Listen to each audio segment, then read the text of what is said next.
Сәлем, қымбатты талапкер. Сіздермен бірге Education Kit Адина. Жылу газбен қамтамасыз ету және желдету білім беру бағдарламасы туралы көбірек білгіңіз келеді ме? Қазір айтып беремін.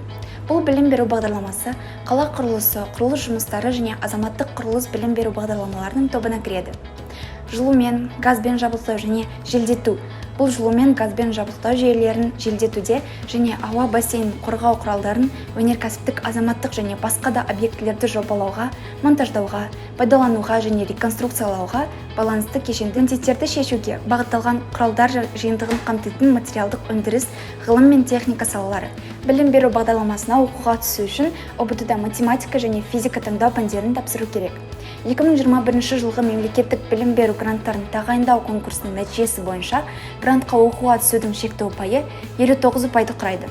Білім беру бағдарламасы бойынша оқыту қазақ, орыс және ағылшын тілдерінде жүргізіледі.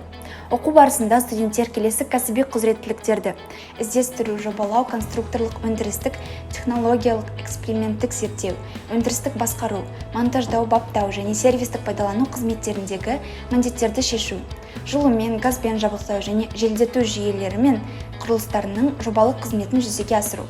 Жобалық, конструкторлық және өндірістік есептерді шешуде математикалық модельдер мен автоматтандырылған жобалау жүйесін қолдану. Жөндеу құрылыс жұмыстарының технологиясына және жылумен, газбен жабдықтау және желдету объектілерін ұстауға бақылауды жүзеге асыруды дамытады. Жылумен, газбен жабдықтау, желдету және ауаны баптау жүйелерінің сапалы жұмыс істеуін және жетілдірілуін қамтамасыз ету шеңберінде кәсіби қызметті жүзеге асыру үшін түлектер жобалау мен басқаруды инновациялық технологияларын меңгереді.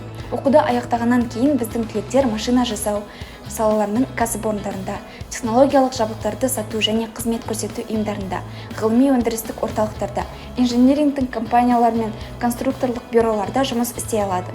Ақпарат пайдалы болды деп үміттенемін. Оқуға түсуде сәттілік тілеймін. Казгасада кездескенше.